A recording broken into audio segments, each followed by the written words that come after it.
What's up, everybody, and welcome back to the channel. Appreciate you stopping by. Of course, today is the long-awaited new gun, the Sig. So you're probably wondering what it is. Well, let's go ahead and reveal it. Voila.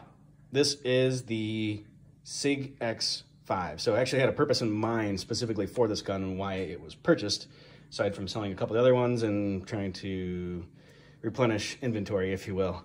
But nonetheless, this is the Sig X5, not the Legion, but as the X5. And this particular one is actually coated in what they call Coyote PVD. Awesome gun so far, just from fit and finish. I mean, I absolutely love Sig.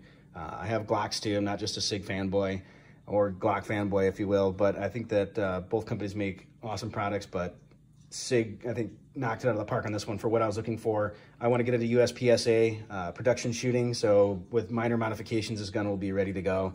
It does actually come with 3 21-round magazines, so I'm going to set those aside for now. Those are not USPSA legal, and that is because they are 170mm and not 140, which is the standard of what USPSA requires for production. Owner's manual, so this was actually found in the very top. And then in the very bottom here, we actually have, let's move this. Looks like your standard, well, there's the barrel lug. Looks like there's the Dawson Precision fiber optic front sight pieces that you can change. So colors, different various colors, and then of course a regular basic gun lock. So wanted to give you a rundown on the gun.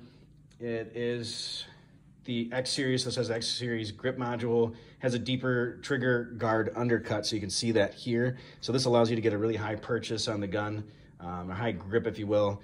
There is a higher back strap and extended beaver tail to ensure a higher grip. Of course, this all ties into recoil management. This is supposed to be a gun that you want to shoot flat and shoot fast.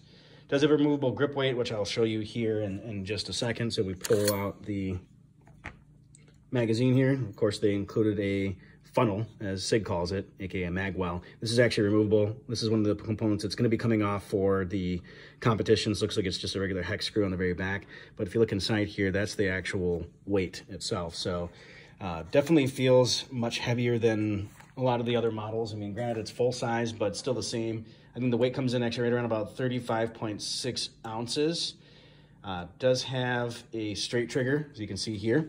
And this one does, in fact, before we start messing with that, show you it's empty, have a straight trigger. And not only is it straight, but it also breaks at a 90-degree angle.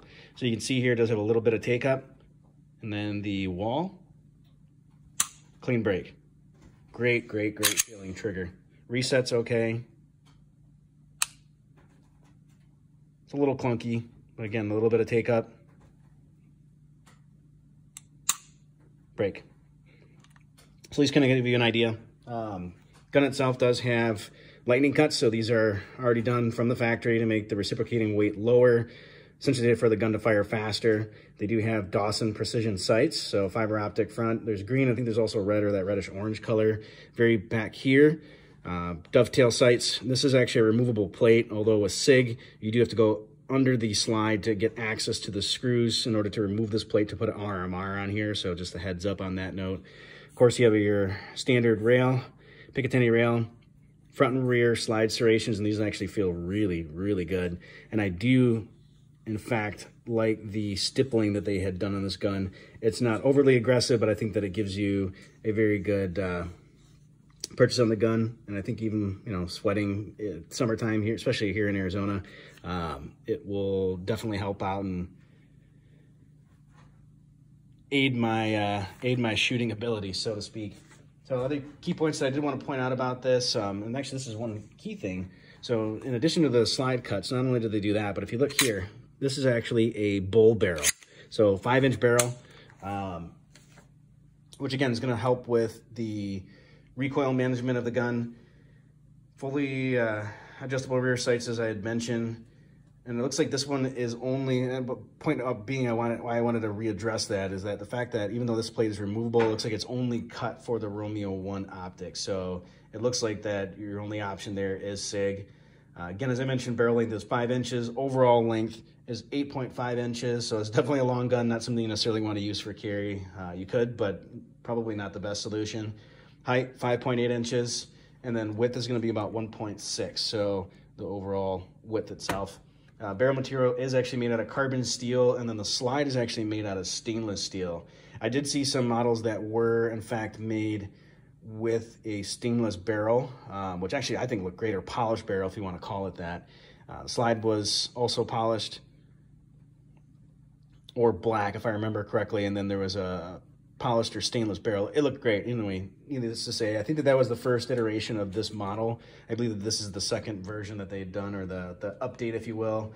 So that being said, can't wait to get to the range, give you folks some footage, possibly even me getting over to the USPSA shooting or target practice. I'll try to get some footage there. As always, appreciate you stopping by. Hit that like and subscribe button, help support my channel, and be safe and stay vigilant. Thank you.